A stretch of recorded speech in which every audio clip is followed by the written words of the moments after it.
राधे राधे।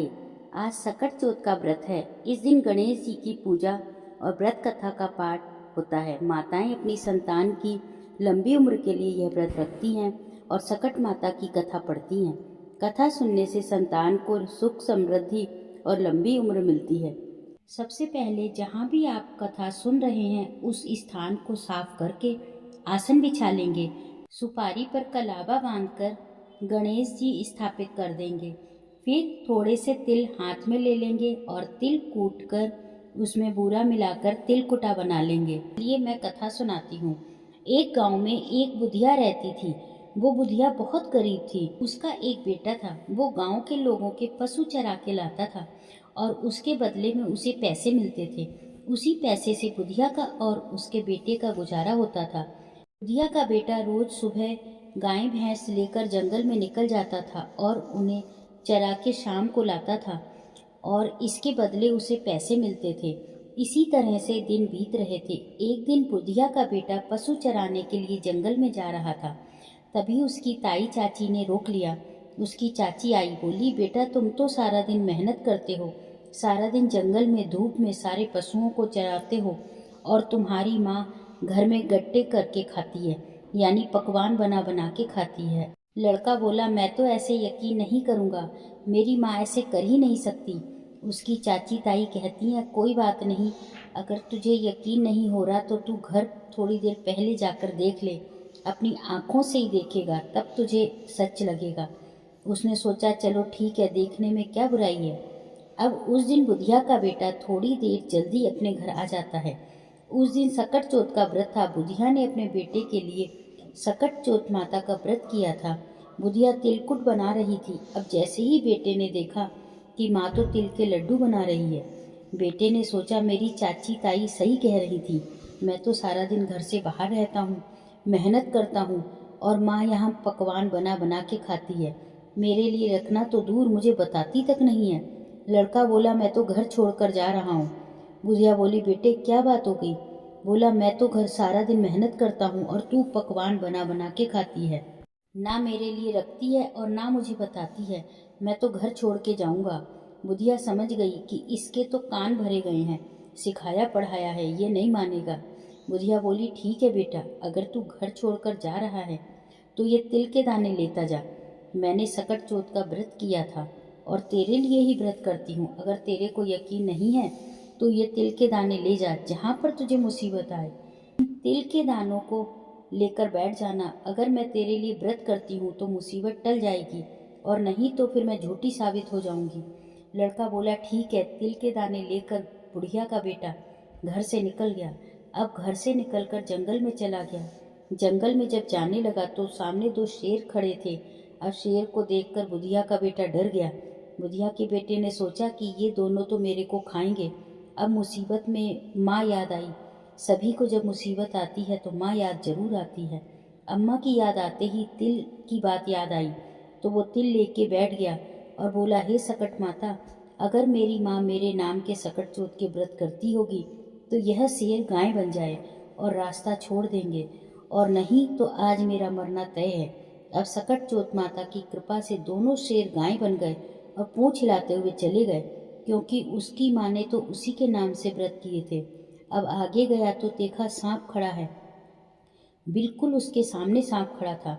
सांप, अब उसने सोचा कि यह तो मेरे को डसेगा, जाने न जाने। अब तो वो फिर से अपने तिल को लेकर बैठ गया और बोला, हे सकट माता, अगर मेरी माँ मेरे नाम के व्रत करती है तो ये सांप रस्सी बन जाए और यहाँ से चला जाए, नहीं तो मेरा मरना तय है। अब सांप रस्सी बन गया तो वहाँ से निकल गया। आगे गया तो बहुत भारी नदी तूफान करते हुए बह रही थी। इतनी तेज लहरों से बह रही थी। उसने सोचा, अगर मैं नदी को पार करूँगा तो डूब के मर जाऊँगा, और अगर मैं नदी को पार नहीं करूँगा तो इस जंगल के जानवर मुझे खा जाएंगे। आज मेरा मरना तय है।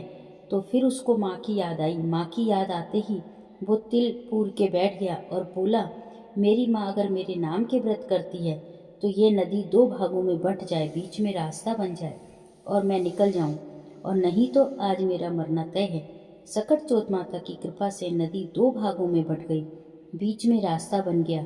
रास्ते से निकलकर वह दूसरी नगरी में पहुंच गया। देखा तो एक बुढ़िया बैठी हुई पूड़े बना रही है और वो पूड़े बनाती जा रही है, रोती जा रही है। तो बुढ़िया का बेटा बोला कि माँ, क्या बात, दुख भी सुख भी दोनों एक साथ, पूड़े भी बना रही है यानी खुश है, और रो रही है इसका मतलब दुखी है। तो बुढ़िया बोली कि बेटा, आज ये सही बात है, आज मेरे बेटे का आखिरी दिन है, तो मैंने सोचा इसे अच्छा अच्छा खिला दूं। और रो इसलिए रही हूँ कि इस नगरी में हर छठे महीने आव पकता है और उसमें एक इंसान को बिठाया जाता है और हर घर से एक इंसान जाता है। आज मेरे घर की बारी है, मेरा एक ही बेटा है और यही मेरे जीने का सहारा है, तो इसलिए मैं रो रही हूँ। तो वह बोला, माँ ऐसा कर, तू ये पूड़े मुझे खिला दे, तेरे बेटे के बदले मैं चला जाऊंगा। बुढ़िया का बेटा सारे पूड़े खाकर सो गया। रात को राजा के सिपाही बुलाने आए। जैसे ही बुलावा आया, बुढ़िया कभी बर्तन बजाती, कभी कुंडी खटखटाती, पराए पूत को कैसे जगाए। आवाज सुनकर बुढ़िया का बेटा जग गया। जग के बोला, माँ सिपाही आए हैं। उसने कहा हाँ, तो वह उनके साथ चला गया और आव में जाकर बैठ गया और वहाँ पे तिल पूर के बैठ गया और बोला, सकट चौथ माता, अगर माँ मेरे नाम के व्रत रखती है तो मैं आग में जलूंगा नहीं। सब बोले कि आवा 6 महीने में पकता था, इस बार तो तीसरे ही दिन कैसे पक गया। राजा को बुलाया। राजा ने सिपाहियों को कहा कि मटका उतार के देखो। मटके को उतारने लगे तो अंदर से बुढ़िया का बेटा बोला, धीरे धीरे उतारो भाई। अंदर से इंसान की आवाज़ सुनकर सब डर गए। सारे सिपाही मटके को छोड़कर दूर हो गए। राजा ने तलवार निकाल ली। तलवार निकाल के राजा बोले, बाहर निकल, भूत है या पिशाच है, कौन है। बुढ़िया का बेटा हाथ जोड़कर बाहर निकला। बोला, महाराज मैं ना तो भूत हूँ ना पिशाच हूँ, मैं तो बुढ़िया का बेटा हूँ। मेरी माँ सकट चौथ के व्रत करती थी, चाची ताइयों ने कान भर दिए, उनकी सिखाई में आकर मैं घर से निकल गया और मैं ये तिल के दाने लेकर पूजा कर रहा था। जहाँ भी भीड़ पड़े मैं ये तिल के दाने लेकर बैठ जाता हूँ। मेरी माँ व्रत करती थी, इसलिए सकट माता मुझे बचा लेती है। रानी बोली, मैं तो अपनी बेटी की शादी इसी से करूंगी, इसको तो आग भी नहीं जला सकती, तो इसको कोई मार भी नहीं सकता, ऐसा जमाई हमें कहाँ मिलेगा। राजा को भी ये बात ठीक लगी। राजा ने अपनी बेटी की शादी उसके साथ कर दी। अब बुढ़िया का बेटा राजा की लड़की से शादी करके महल में रहने लग गया। एक दिन वो दोनों शाम को छत पे घूम रहे थे। महल की छत पे घूमते घूमते बुढ़िया का बेटा बोला, देखो मेरे गाँव की तरफ बादल हो रखे हैं, बहुत ज़्यादा बारिश होगी। अब राजा की बेटी बोली, आपके भी गांव है। उसने कहा, हाँ मेरे गांव भी है और मेरी माँ भी है, घर भी है, सब कुछ है। तो राजा की लड़की बोली, फिर हम अपने घर क्यों नहीं चलते हैं, हम अपने गांव चलेंगे। अब राजा की लड़की अपने पिताजी के पास जाकर बोली, पिताजी आपके जमाई अपने घर जाना चाह रहे हैं। राजा बोले, तो बहुत अच्छी बात है, दूर जमाई लाख जमाई, घर जमाई तुम अपने घर जाओ, अच्छे से रहो, सुखी रहो, ये तो बहुत अच्छी बात है। राजा ने अपनी बेटी को खूब सारा धन देकर विदा किया। राजा की बेटी और बुढ़िया का बेटा दोनों अपने घर चल गए। अब बुढ़िया का बेटा अपने गांव के पास गया। तब उसने सिपाहियों को भेज दिया कि जाके मेरी माँ को बता दो कि उसका बेटा आया है। जैसे ही सिपाही गए, सिपाहियों ने देखा कि उसकी माँ तो अंधी हो गई है, बेटे के जाने के दुख में रो रो के। अब उसकी अंधी माँ के पास जाकर सिपाही बोले, माँ आपका बेटा और बहू आए हैं। बुढ़िया बोली, बेटा देवरानी जेठानी तो बोली मारे, तुम भी मारो, है भी कि नहीं है, पता नहीं कि कितने साल का है, उसे तो निकले हुए बहुत टाइम हो गया। सिपाही बोले, माँ जी हम हंसी मजाक नहीं कर रहे हैं, आपका बेटा आया है। अब सारा गांव इकट्ठा हो गया। बुढ़िया ने तो कहा कि लोहे की आऊंगी पहन ली और बोली, इसके मुँह लगेगी अब दूध की धार, सीधी बुढ़िया के बेटे के मुँह पे लगी। सारी मूछ भीग गई।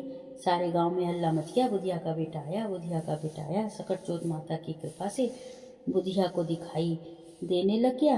बुढ़िया ने तो झट से जाके अपने बेटे को गले से लगा लिया। बेटा भी माँ के पैरों में पड़ गया कि माँ मेरे से गलती हो गई, चाची ताई की सिखाई में पड़ के घर छोड़ के चला गया, मेरे नाम के ही व्रत करती थी, अब मैं अपने बेटे से कितने दिन नाराज रहेगी।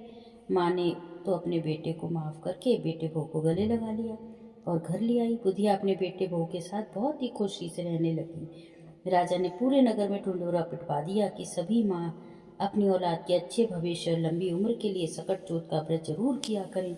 बुढ़िया के साथ पहले वैसे किसी के साथ मत करना, जैसे बाद में की वैसे सबके साथ करना। इस कहानी को कहते सुनते ओंकार सब पे कृपा दृष्टि बनाए रखना।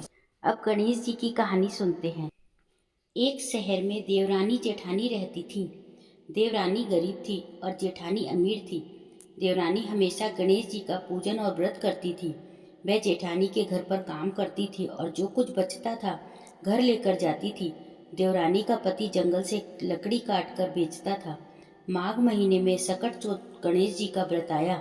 देवरानी ने व्रत रखा। उसके पास पैसे नहीं थे, इसलिए उसने तिल व गुड़ लाकर तिलकुटा बनाया। पूजा करके सकट चौथ की कथा सुनी और जेठानी के यहाँ काम करने चली गई। सोचा शाम को चंद्र को अर्घ देकर जेठानी के यहाँ से लाया खाना और तिलकुटा खाएगी। शाम को जब जेठानी के घर खाना बनाने लगी तो उसके व्रती होने के कारण सभी ने खाना खाने से मना कर दिया। और देवरानी ने जेठानी से कहा, आप मुझे खाना दे दो जिससे मैं घर ले जाऊं। इस पर जेठानी ने मना कर दिया और कहा कि किसी ने भी अभी तक खाना नहीं खाया, मैं तुम्हें कैसे दे दूं? तुम सुबह ही बचा हुआ खाना लेकर जाना। देवरानी उदास मन से घर चली आई। पति और बच्चे सब खाने का इंतजार कर रहे थे। आस लगाए बैठे थे कि आज तो कुछ पकवान खाने को मिलेगा। लेकिन जब बच्चों को पता चला कि आज तो रोटी भी नहीं मिली तो बच्चे रोने लगे। तो उसका पति बहुत क्रोधित हुआ और कहने लगा, दिन भर काम करने के बाद 2 रोटी भी नहीं ला सकती। तो वह रोने लगी। गणेश जी को याद करते हुए रोते रोते पानी पीकर सो गई। उस दिन सकट माता उसके घर आई। बुढ़िया माता का रूप धरकर देवरानी के सपने में आई और कहने लगी, जाग रही है क्या? वो बोली, कुछ सो रहे हैं कुछ जाग रहे हैं। बुढ़िया बोली, भूख लगी है, खाने के लिए कुछ दे दे। देवरानी बोली, क्या दूं, मेरे घर में तो अन्न भी नहीं है। जेठानी के यहाँ से बचा हुआ कुछ भी नहीं मिला। पूजा का बचा हुआ तिलकुटा रखा है, वही खा लो। सकट माता ने तिलकुटा खाया और उसके बाद कहने लगी, शौच लगी है, कहाँ निपटे? देवरानी बोली, पूरी झोपड़ी खाली पड़ी है, आप कहीं भी जा सकती हो, जहाँ इच्छा हो वहाँ निपट लो। फिर सकट माता बोली, अब कहाँ पहुँचूं? देवरानी बोली, मेरी साड़ी से पहुँच लो। देवरानी जब सुबह उठी तो ये देखकर हैरान रह गई। पूरा घर हीरों और मोतियों से जगमगा रहा था। उस दिन देवरानी जेठानी के घर काम करने नहीं गई। जेठानी ने इंतजार किया और कुछ देर राह देखी, फिर बच्चों को बुलाने भेज दिया। जेठानी ने सोचा कल खाना नहीं दिया था, इसलिए देवरानी बुरा मान गई होगी। बच्चे बुलाने गए। देवरानी ने कहा कि बेटा, बहुत दिन तेरी माँ के यहाँ काम कर लिया। बच्चों ने घर जाकर माँ से कहा, चाची का तो पूरा घर हीरे और मोतियों से जगमगा रहा है। जेठानी दौड़कर देवरानी के पास आई और पूछा, ये सब कैसे हुआ? देवरानी ने जो कुछ उसके साथ हुआ था कह डाला। उसने भी वैसा ही करने की सोची।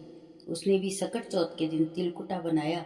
रात को सकट माता उसके सपने में आई और बोली, भूख लगी है, मैं क्या खाऊं?